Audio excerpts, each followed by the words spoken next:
تازہ ترین اعداد و شمار سے ظاہر ہوتا ہے کہ پیٹرول اور خوراک کی لاگت زیادہ رہنے کی وجہ سے امریکہ میں قیمتوں میں 40 سال سے زائد عرصے سے اپنی تیز ترین شرح سے اضافہ ہو رہا ہے۔ محکمہ محنت کا کہنا ہے کہ افراط زر قیمتوں میں اضافے کی شرح 12 ماہ سے جون کے دوران 9.1% تک پہنچ گئی اور صرف مئی سے 1.3% اضافہ ہوا۔ امریکہ پیٹرول کی قیمتیں گزشتہ ماہ ریکارڈ بلند ترین سطح پر پہنچ گئیں جو اوسطاً $5 فی گیلن سے اوپر ہیں۔ اس سے پیشن گوئی کی گئی ہے کہ امریکی مرکزی بینک اس ماہ کے آخر میں شرح سود میں مزید اضافہ کرے گا۔ اعداد و شمار کے مطابق امریکی افراط زر کی شرح اب نومبر 1981 کے بعد اپنی بلند ترین سطح پر ہے جو مئی میں 8.6% سے بڑھ گئی ہے۔ امد کی جا رہی تھی کہ اشیاء سے خدمات پر اخراجات میں تبدیلی سے افراط زر کو ٹھنڈا کرنے میں مدد ملے گی، لیکن مزدوروں کے لیے زیادہ مسابقت کی وجہ سے زیادہ اجرت ہوئی ہے جس سے قیمتوں میں مزید اضافہ ہوا ہے۔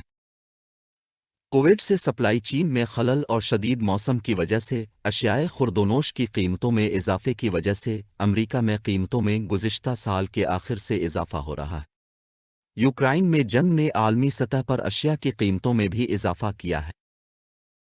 کچے ماہرین معاشیات نے قیمتوں میں اضافے کے لیے صدر بائیڈن کے کووڈ اخراجات کے پروگراموں کو بھی ذمہ دار ٹھہرایا ہے۔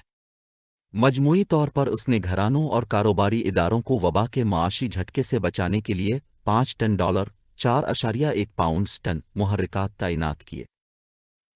تازہ ترین اعداد و شمار کی توقع میں وائٹ ہاؤس نے رواں ہفتے کے اوائل میں تعداد کو کم کرنا شروع کر دیا تھا اور کنزیومر پرائس انڈیکس کو پسماندہ نظر آنے والا میٹرک قرار دیا تھا۔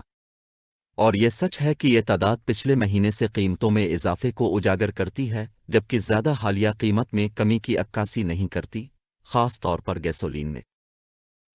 لیکن اس رپورٹ سے ظاہر ہوتا ہے کہ امریکی خاندانوں کے مالی معاملات کو کتنی سخت دھچکا لگا ہے۔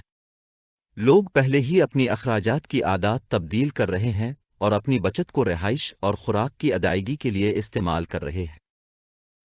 امریکہ فی گھنٹہ آمدنی کی اصل قیمت 80 کی دہائی کے بعد کسی بھی وقت کے مقابلے میں تیزی سے کم ہوئی ہے، اور یہی وہ چیز ہے جو امریکی صدر جو بائیڈن اور ان کی پارٹی کو پریشان کر رہی ہے۔ مڈ ٹرم انتخابات نومبر میں ہیں۔ ڈیموکریٹس کانگریس میں اپنی تنگ اکثریت برقرار رکھنے کے لیے بے چین ہیں، لیکن زندگی گزارنے کی زیادہ قیمت رائے دہندگان کے ذہنوں اور بٹوے پر وزن ڈال رہی ہے۔